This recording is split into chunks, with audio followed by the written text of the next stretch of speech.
I shut down my daughter's deadbeat father for trying to use her as a therapy doll for his grieving wife, and now he thinks he can take me to court and play dad after years of abandoning her. So I, 33F, have raised my daughter, 6F, all on my own. She was born from a one-night stand with a now former friend, 37M. We never got together and he refused to be involved in my pregnancy or my daughter's first 4 years of life. I was stressed out emotionally because it's a big change, but I never asked for child support or forced him to be involved. I have enough income to send my daughter to private school. I'm perfectly fine on my own. The issue started when he reappeared from wherever he went and decided he wanted visitation out of nowhere. He's not in my daughter's birth certificate. Father is listed as unknown. He wanted to have that amended. I said no, and that if he wants, best he'll get us to meet her in outings with myself or my daughter's godparents. He agreed, but he's been constantly pressuring getting parental rights. The court already gave him a big fat no, unless he pays 4 years of child support, which with his income goes somewhere around $230,000. He hasn't paid a cent. My daughter doesn't even call him dad. Or recognize him as dad. She calls him Mr. I keep it very clean. I never bad-talked him, never made up stories. When she asked about her father, I used to say it was just the two of us.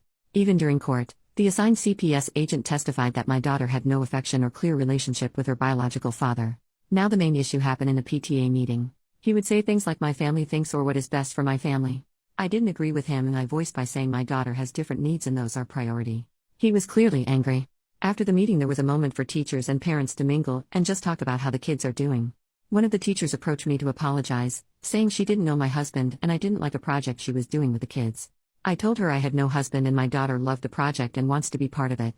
The teacher then told me that my former friend was going around talking like he's my husband and he represents the family. I saw red. I walked to him and very loudly told him we needed to talk in private.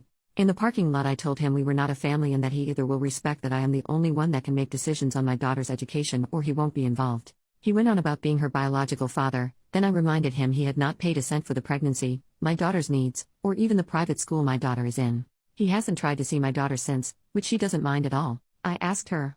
I do feel a bit bad about what I said. Am I the jerk? Edit. I wanted to add this because the private messages are driving me insane. He has the money to pay child support. He chose not to pay. He was never prohibited from being involved. He had my phone number. I sent him picture and invited him to birthdays and other big celebrations. He never once came. Also, we are not in the US. OP makes a new post 8 days later. My daughter's father wants to use her as therapy for his wife. I'm going to preface this by saying my 6-year-old daughter's father, I'm going to call him Jeff, has never been my romantic partner. We had a one-night stand. I don't like people calling him my ex, since it makes it seem we had some kind of emotional attachment. He was never involved after I told him I was pregnant, and actually wanted me to terminate the pregnancy, but I decided to raise my child alone since I have enough money to raise her without child support. For the whole pregnancy and the first 4 years, Jeff was not in the picture. On my mother's recommendation, I did send him pictures and invited him to special events, but he always replied he had no interest in my daughter. 2 years ago he reappeared and began demanding parental rights. When I didn't do what he wanted, he sued and was told no, he was not getting parental rights. He was given the offer to pay child support and then we can revisit giving him actual rights, but he has refused. He has the money, much more than me, but he refuses. I still offered to let him see my daughter in a casual manner, no child support needed, with the agreement anything legal, medical, or educational will not involve him. He pushed the boundaries and we had a fallout. After that, we didn't hear from him for almost 6 weeks before he called to meet for Christmas. After much discussion, I agreed to bring my daughter over on the condition my daughter's godparents could come. Thus we went over for Christmas dinner. And finding out Jeff is married and had never told his family he had a child. It was great to be judged by a bunch of strangers. It was uncomfortable the whole time. I'm going to use fake names, but let's say my daughter's name is Katie. His wife kept calling my daughter Gabrielle. Not the actual name she used, but it was that different to my daughter's name. The wife was also very physical, trying to pick up my daughter or parent her. I would block her or tell her to please let me deal with my child. The whole time she pretty much ignored me, but Katie didn't seem nervous so I decided to just bid my time. I hit my limit when my daughter said she needed the bathroom and this stranger went, "Oh Gabby, you need potty? Let mommy change you." My daughter hasn't worn diapers in a while now and she's more than capable of going alone to the bathroom. I immediately told her to stay away from my daughter and that we were leaving. The woman started wailing that I was kidnapping her baby girl and tried to lunge at me. Her in-laws got in the middle and held her, consoling her and saying that we weren't leaving and for her to calm down like she was the victim. At that point I just glared at Jeff and told him he'd better explain or I would be calling the police. He asked me to speak in private in another room and that I could just leave my daughter with his parents. No way that would ever happen. Katie's godparents took her with them despite the wife having a full meltdown. Jeff and I spoke outside and he explained that he and his wife recently lost a daughter. I'm not going to give specific details on that, all I'll say is that it was sudden and nobody's fault. And as I can only imagine, it had caused some psychological issues to his wife. Apparently, he had the brilliant idea that having Katie pass as their lost child would help his wife, without telling me. And that's why he wanted visitations and parental rights all of a sudden. He pleaded for me to leave my daughter with him for a little bit. I asked him what was his plan when his wife heals. His response was disgusting. Well, I'll just send Katie back with you and it will be just like before. I told him he was insane if he thought I would let him use my daughter like that. What his wife needs is therapy with a professional, not feeding her delusions. And I would not let that woman within miles from my daughter. He told me I was being cruel and didn't know the pain of losing a child. I agreed with him, but reminded Jeff that my priority is not his family, it's my child. What he and his family do to work through their grief has nothing to do with us. I also told him to call his lawyer because I am making sure he never has contact with my child ever again. So that's what I'm bracing for. He's been blasting my phone since Christmas, but I can easily ignore him. My daughter and I are doing a small travel vacation. This isn't an update, just something I feel needs to be said. My daughter is set for life monetarily. She has a trust, and I make really good money in my position. If she was 18 right now, I could put her through college without a loan. She doesn't need child support for quality of life. If I could get child support and never worry about her father trying something, I would be suing him in a heartbeat. But after talking to a lawyer and realizing the risk, I've taken the decision that child support, or possible inheritance, is not worth my child's safety. Safety is always first. Update after the New Year's. Hey everyone! Happy New Year's! This isn't so much a real update as just letting people know we are home and safe. My daughter is spending the rest of her vacation with her godparents on another trip while I work on things. Moving might be something I'll be looking into, though that is a long-term plan considering all it takes. I won't share too many details on what my lawyer is going to be doing, but we are absolutely going to push for in row. I might not post for some time. At least not until things settled. I do appreciate all the support and good advice. I'm taking a lot of it into account as I plan how to move forward. Update, 18 days later. Hey everyone, I decided to post a last update, since I will be going full silent for a long period. For those that didn't know, I'm right now dealing with my daughter's father and his delusion. He wants to use my daughter as a therapy doll for his wife that recently lost a child. A lot of people were worried for my daughter and me, and I truly appreciate it. We're both safe, she's currently having a great vacation with her godparents, and I'm currently making my own arrangements to move on. My lawyer is working hard on keeping everything in order. I know a cease and desist was his first action and we are going for no contact. He says we have a solid case and hopefully this will be resolved relatively fast. And by that I mean a year or two. We did get a temporary restraining order though. It's only until our first court date, but after it could be extended. I haven't had any direct contact with Jeff. He lawyered up to and tried to send a threat to take full custody. My lawyer laughed at it since his reasoning was parental alienation. Except I have proof I tried for years to have him involved. Apparently turning in a few emails showing my attempts was enough to get them to change parental alienation to a different reasoning. My lawyer is not worried in all honesty, so that feels good. For now I've decided after much thinking that moving is going to be necessary. It won't be something I can do on a whim, but I'll be looking into new houses within the month to hopefully move sometime this year. School will remain the same, but we will be speaking to the admin to make sure only certain people can pick her up. And part of that decision has been to hire a private driver. He's someone I absolutely trust and has worked for relatives in the past, so I'm very comfortable with the idea and so is my daughter. Now I just have to make sure they don't go for fast food every day after school. Things in all honesty are not that scary right now. I have a good lawyer, good evidence, and my little girl is happy and healthy, so I'm just going to focus on working things little by little. Because of the legal proceedings I don't think I'll be posting any updates anytime soon. And to those sending me PMs telling me I'm horrible for keeping my daughter from her father or telling me I shouldn't have had her in the first place, please kindly speak to the void. I'm too busy, and your rage bait isn't getting through to anyone. New update, 2.5 months later. I had no intentions to do a new post, but today absolutely took the cake. I thankfully didn't deal with Jeff. Instead he sent a priest to harass me at work. I'm going to be very blunt, I'm completely detached from religion. I'm not an atheist, just don't really like the idea of the Catholic Church, that's the leading religion in my home country. I respect it and most of my family is Catholic, so I have a detached respect for church officials. Today I was doing some paperwork when I got a call about a priest asking for me. I didn't have any meetings scheduled and a lot of times we get visits from clergy asking for donations or participation in events, so I figured that was it. I told the secretary to let him in and things at first seemed rather polite. Shake hands, asking how things were. The usual chit-chat. Then the priest began talking about how it had come to his attention that I was a single woman with a child, and that apparently I lived a life of debauchery and hate. His words. I was taken aback and agreed I was a single mother, but that I didn't see how I lived in debauchery and hate. The priest then went on about how he knew my daughter is prohibited from spending time with her father and that I'm constantly sleeping around with men instead of living a godly life. How he was worried and thought it would be best I considered giving my daughter a chance to live with a proper family rather than see me sell myself. Angry was an understatement. I did keep it civil simply because I was at work and I had no intentions of screaming to a religious man at work. I simply told him that my daughter was fine with me, she lived a safe and happy life, my personal affairs were my own, and that I had no intentions of sending her to another household. I told him that if there was nothing else, he should probably leave as I had other things to attend to. He then showed his hand, and that's how I know it was Jeff's doing. The priest told me he didn't think my daughter would be a happy child with me, but her father was well respected in his church and he knew he would raise a proper Christian lady. At that I laughed and simply said no. I once again recommended he left, and if he didn't, I would be calling security. He left saying he would try to speak to me again when I'm not being hysterical. I told my secretary and our security not to let him into my office again. And I called my lawyer. I don't have audio, but we do have security feed from him walking into my office. Thank you again to everyone sending well wishes in my previous post. We are still working on that move, but school is back and she's loving it.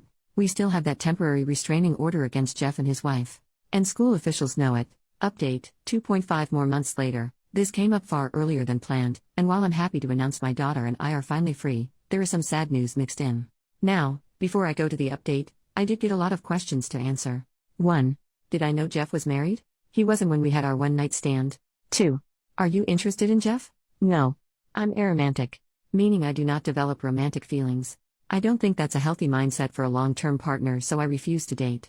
I was okay with one-night stands until I had my daughter. 3. Why did you send information to Jeff? Because my mother recommended it and she was absolutely right. Had I not done so, he could have sued me for parental alienation. By trying to get him involved, I actually came out far better situated to prove I'm not trying to keep him away out of spite, but because I truly think he's a danger. 4. Why don't you talk more about your daughter's emotions and status? No? No offense, but I give just enough information on my 6-year-old. I don't think people in Reddit are bad, but this is the internet. I don't really need to speak in-depth details on my child's mental state or her actions. What I want to share about myself, that's fine. I'm a full-grown woman. My child is another matter. I don't even post pictures of her in social media. All you need to know, for the people asking, is she's happy, healthy, and has a father figure in her godfather. She's a normal rambunctious little girl. 5. Why was Jeff arrested? He got into a drunk fight. Assault charges. It's completely unrelated to my kid, but could have been used for custody matters. Ended up being unnecessary. Now, to the update. While our case has yet to be reviewed, we were scheduled for September 2025, Jeff's lawyer contacted mine to say they were dropping their demand for parental rights. About 6 weeks ago, Jeff formally agreed to drop any claims for rights or responsibility to my daughter. I know a lot of people are going to go all over, but what about child support? Or inheritance? Keep reading, it should explain why it is not worth it. My lawyer went over the documents to make sure it wasn't a legal trap of sort, and he confirmed they were exactly that. He wasn't asking for anything in return, just to drop. I didn't question more, just had it signed, and now we need to wait a couple of weeks to get confirmation that everything is done. Since both parties agree on this, it should be relatively quick to get it through the courts. If it sounds weird that he suddenly just gave up, I thought the same. To be sincere, I was half tempted to snoop around, but I was way too busy making arrangements. As some people suggested, I will be moving.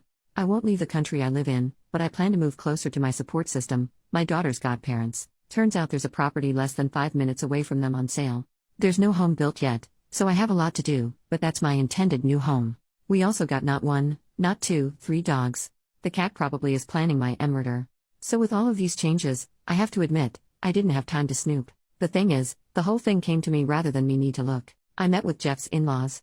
It was pure coincidence. I waiting on some things in a store and they were there. I had met them in passing in that mess of a Christmas party last year, but this is really the first time we talked. My daughter was thankfully at school since the topic was heavy. They recognized me and asked if I could speak to them.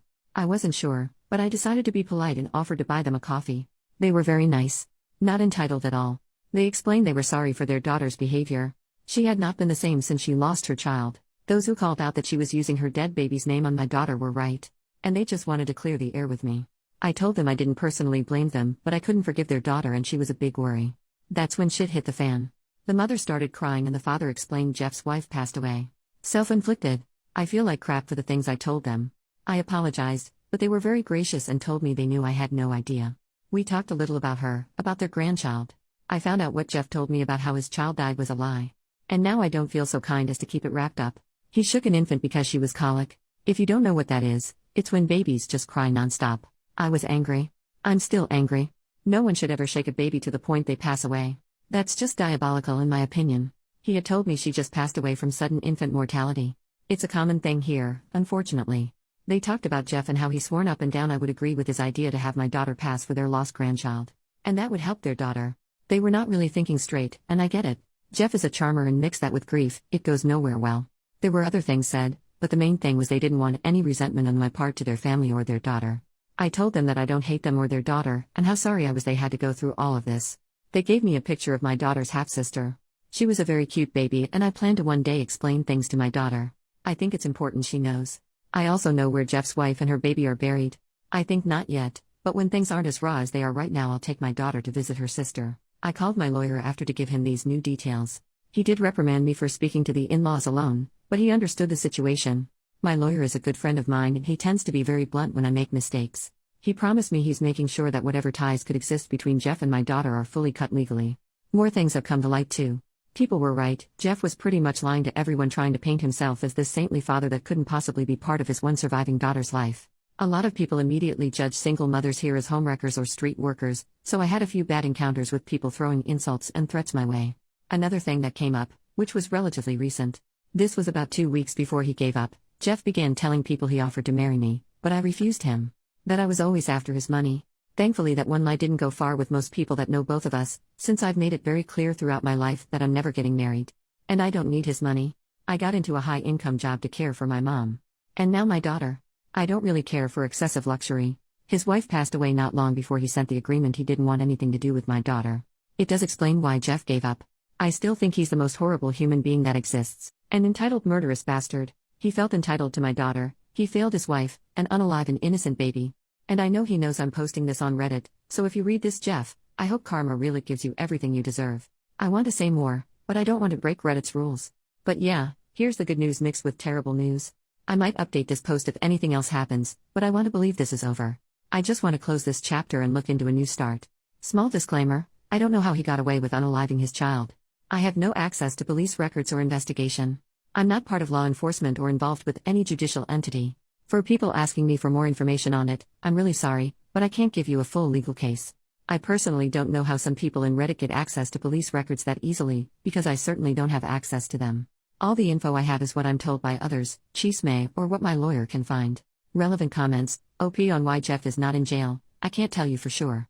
You have to understand I'm going from what the in-laws told me and what I know of Jeff. I'm not a detective. My guess? He either paid his way out or made it seem it was an accident.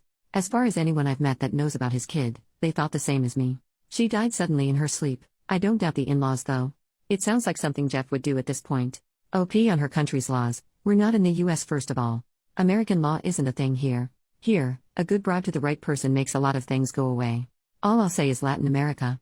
I've explained in my past posts I don't share my specific country for privacy reasons. OP updates in the same post, 3 months later. Well, it's been 3 months and good news all around. To begin with, we're finally free of Jeff. Life is pretty much back to normal. My daughter only asked about Jeff once when we went to the park. We would meet him, and it was to make sure Mr. was not there. We also went together to her baby sister's grave. I explained to her as best as I could. I don't think she understands yet what the situation with her half-sister is, but we will go through it little by little. Another big change is I'm dating someone. And no, I'm still aromantic. My best friend who's been in the US until recently came back and asked me out. When I told him I was aromantic, he told me there was no pressure for romantic feelings. He just wanted a partner he could trust, and while this isn't a traditional relationship, it's really nice. I adore him as a friend even if I don't see him in any romantic way. He's met my daughter, but we're not doing anything official like moving in for a very long time. Through the grapevine I heard Jeff is apparently engaged again too. I think it was a very good thing we made that no-contact agreement. If he ever tries anything with my daughter, that piece of paper will be enough for court to tell him to go away. Overall we're happy and safe. I'm grateful for all the support here through the hell that was dealing with Jeff.